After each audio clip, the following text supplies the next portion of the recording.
Welcome, TBW Clips. I am Tyson. Today, there's this former Obama intern. She ends up leaving the country because of Obamacare. Why? Let's find out. Black residents in Chicago outraged at Mayor Brandon Johnson over his proposal for an additional $70 million for the migrants. P. Ray Easley is one of those Chicago residents, and she joins me now. P. Ray. Before we get going on P. Ray, will Chicago be turned red because of this migrant crisis? A lot of people from Chicago are upset with the mayor because of he's prioritizing illegal migrants, illegal immigrants over the residents there in Chicago. Now, they've been a sanctuary city, so it's his job to do so. They're a sanctuary city. He's doing his job. That's what was voted on by the people of Chicago.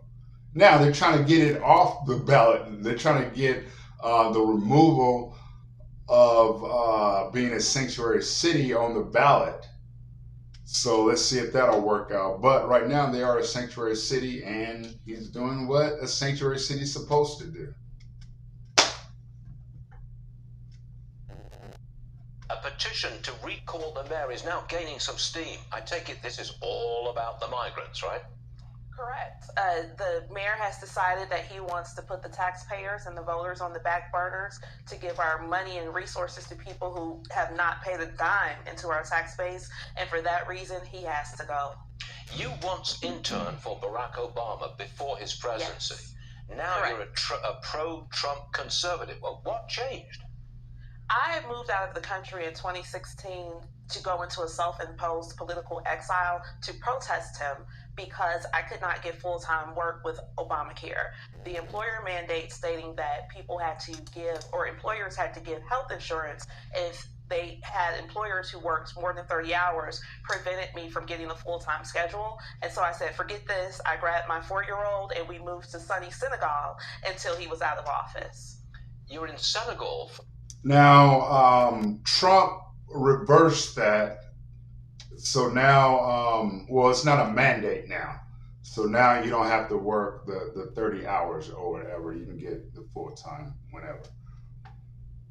You can get full time without having without the employer having to give you health insurance. That mandate is gone. A couple of years. Yeah, I was there in 2010, and then I moved back in 2016, so that I could get around that entire process. And when you came back and you saw Trump in operation, you like what you saw? I loved it. I actually had an opportunity to go to the White House with the Young Black Leadership Summit. And my goal for going there was actually to have a conversation with Dr. Ben Carson about federal housing mismanagement in the city of Chicago. And that turned into an invitation to the White House, and I literally got red-pilled by the President of the United States and brought that message right back to my people in my city. How do your family and friends feel about this? Not many black folks are gung-ho Trump supporters. Well, now they are. Initially, when I started doing this in 2019, no, they were not happy at all. People were booing me and throwing tomatoes and turning their backs on me. We were doing Black Chicago for Trump during the 2020 campaign. So we were slapping Black for Trump bumper stickers on Biden signs all around the city. However, now that people can see how our relationship with Jim Crow Joe has kind of settled, they're starting to say, oh my God, P. Ray, you were trying to save us. We're so sorry.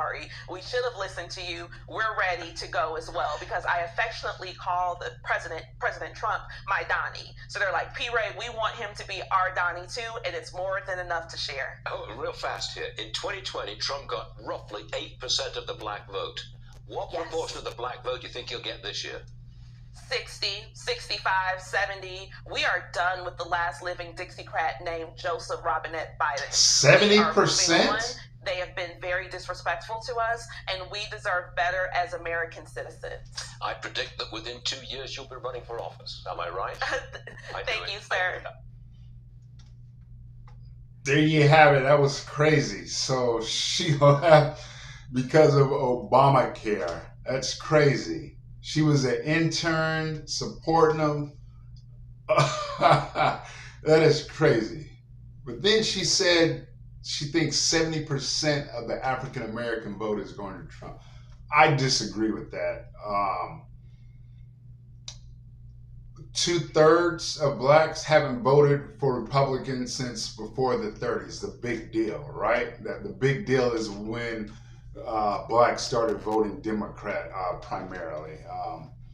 Socialism, that's what blacks voted for. I don't get it, but I digress. So yeah, she left the country. She thinks 70% of blacks are going to vote. I think it's probably going to be maybe 30, 35 at the most, maybe 40, but maybe in Chicago, 70%. Maybe in Chicago, but all around, I don't think it's going to be that high. Let me know if you guys think it's going to be that high. I don't. I appreciate you guys watching once again, and you guys have a great day.